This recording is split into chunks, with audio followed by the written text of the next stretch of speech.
Praise the Lord. വേഗം വരുന്നവനായ യേശു ക്രിസ്തുവിൻ്റെ നാമത്തിൽ എല്ലാവർക്കും എൻ്റെ സ്നേഹവന്ദനത്തെ അറിയിക്കുന്നു. വാത്സല്യ സഹോദരങ്ങളെ, ഇന്ന് വാൽക്കാലം ചിന്തിപ്പാനായി തിരഞ്ഞെടുത്തിരിക്കുന്ന വിഷയം എന്തെന്ന് ചോദിച്ചാൽ മത്തായിയുടെ സുവിശേഷം 26-ാമത്തെ അധ്യായം. യേശു പറയുകയാണ്, നിങ്ങൾ എല്ലാവരും എന്നെ തള്ളിപ്പറഞ്ഞ് എന്നെ വിട്ട് ഓടിപ്പോകും.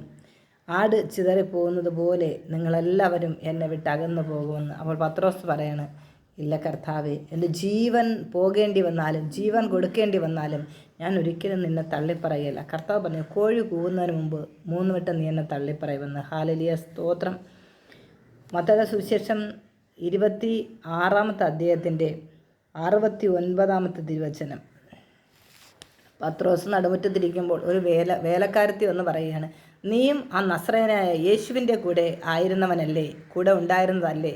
അപ്പോൾ പത്രോസ് പറയുകയാണ്, എനിക്കവനെ അറിയത്തില്ല. ഇന്ന് പകൽക്കാലം എന്നെ കേൾക്കുന്ന നിങ്ങളോട് ഞാൻ ചോദിക്കട്ടെ, എന്നെ കേൾക്കുന്ന ചിലരോടെങ്കിലും ഇന്ന് പകൽക്കാലം വ്യക്തമായി ദൈവാത്മാവ് ഇടപെടുകയാണ്.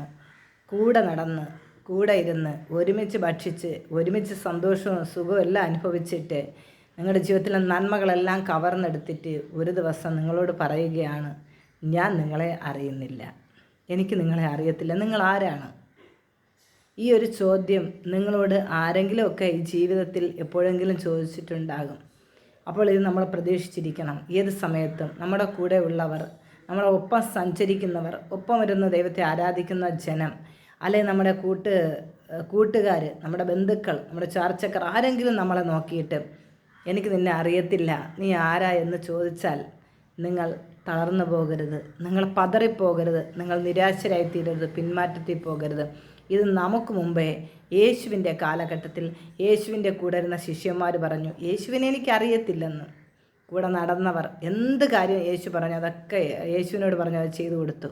വിശന്നവന് ആഹാരം കൊടുത്തു, രോഗികളെ സൗഖ്യമാക്കി, എല്ലാം ചെയ്തിട്ടും, എന്തെല്ലാം ഉപകാരങ്ങൾ ചെയ്തിട്ടും യേശുവിനെ അവർ തള്ളിപ്പറഞ്ഞു, യേശുവിനെ അവർ ഉപേക്ഷിച്ചു. ഒരു നാഴിക പോലും ഉണർന്ന് കൂടിരുന്ന് പ്രാർത്ഥിപ്പാൻ ആർക്കും കഴിഞ്ഞില്ല.